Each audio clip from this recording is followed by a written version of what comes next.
ទៅចាំយកទៅកន្លែងល្អយ៉ាងហ្នឹងហើយមានតែក្រោយចំស្វាចំស្វានៅព្រៃប្រោះហ៎អាព្រៃប្រោះហ្នឹងណាអូយច្រើនណាស់អូសតាប៉ុនមនុស្សក៏មានដែរបាទហេតុតែបាទសុំមើលហើយមានគេអានោះដាក់ពេកមួយតែចាប់និយាយទៅចាំធ្វើបានច្រើនទេ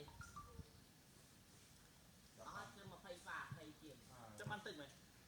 ស្វាវា